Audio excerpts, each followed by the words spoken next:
It's my feel-good breakfast show. Book flights from 499 Rand, only on TRAVELSTART.co.za.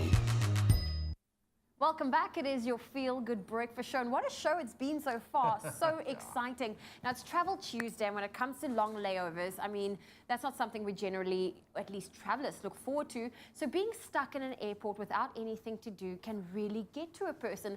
But it doesn't have to be boring and uninspired. In fact, our friends at TRAVELSTART, they are here today to give us the ultimate guide for surviving and even enjoying long layovers. That's why we have Odette Farling here this morning to inspire us.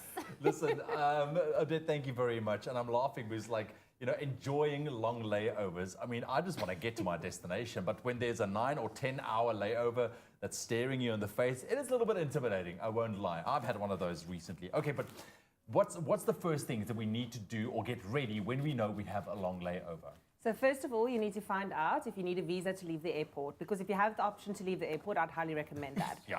Then airlines often give free day trips, free accommodation if you have a layover of 8 hours or longer. So find out if there's free sightseeing tours so that you can quickly see the town that you're stopping in. Okay. Well, I need to It's not a bad ask you, idea. how long must your layover be in order for you to consider leaving the airport? So most airlines give you 8 hours, but it depends from airline to airline. Okay. If you have the option to leave the airport, I'd say that is a definite do. Then there's also other ways to really look at this. If you may be at an airport like Doha, for example, we were just chatting about this now, or any of the other big airports with lots of entertainment, see that as your time to go for shopping, because you have access to most of the big brands there. So you can either see it as, whoa, oh my gosh, I don't know where to find my gate, or you can see it as, yay, I can actually do all of my shopping here, and you don't have to spend the time that you have in a place to do your shopping in. Look, it's just about finding stuff to do as well, because the layover that I had was in Doha Airport, and it is like an economy on itself. You know, there's so much happening, but I mean, I had 2 kids with me, so eventually I just started going up and down the SkyTrain, you know, that goes from one gate to the next, and that was fun. But what about for the first 5 minutes? For the first 5 minutes, yeah, exactly. Then we grown-ups. passed out somewhere in a corner.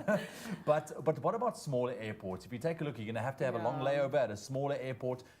What would be your ultimate tips for survival? Because it can get quite intense. So first of all, find out from your bank if you get any sort of lounge access. Then, if you don't, find out if there is a lounge that you can pay to get into. If you have 2 small kids, then I'd highly recommend that. Make sure you've got lots of movies on download. Make sure you've got lots of snacks in smaller airports. Find out if there's a shower. There's nothing that refreshes you like a nice shower in between flights. Sometimes you find a gym in some of the smaller airports as well. So there's quite a lot to do in smaller airports. You just really need to be prepared and do a little bit of research. And you can always access free Wi-Fi in some way or another in airports as well. So I'd recommend finding about those things. Okay. And Odette, when it comes to the bigger airports, the ones you kind of hope to have a longer layover, which ones are your favorite?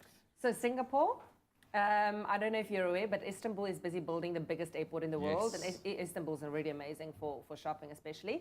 And then all of the countries in the UAE, so Doha, Abu Dhabi, Dubai, they're all absolutely amazing. And I love the great facilities. I mean, great little playgrounds if you're going to be traveling with families. The shops, it's amazing as well. But I think more importantly, you guys at TRAVELSTART, how can you help us with regards to those long layovers, or maybe even help avoid them altogether? So if you come to our website and you do a search for the fastest route, then you will be able to see what is the shortest layover possible to get. So that's pretty easy. If you're traveling with a family, though, I would recommend speaking to an agent. Call the number on your screen, because that is coming on your screen. It's floating around here somewhere. Because the agent will be able to tell you what is a kiddie-friendly airport and what is not. So you don't want to be stuck in Addis Ababa with 2 small children for even 5 hours. So I just really recommend speaking to an agent if you are traveling with the family. But ultimately, it doesn't matter what your layover time. Enjoy it, because it's part of the journey. It is, certainly is. Yes. So look at this one. It's like, that was my outlook. Okay, I'm trying to be positive here. Thank you so much for joining us. And there you go. Just another amazing way to enjoy hassle-free, budget-friendly getaways. Check out TRAVELSTART.co.za for more. Book flights from 499 Rand, only on TRAVELSTART.co.za.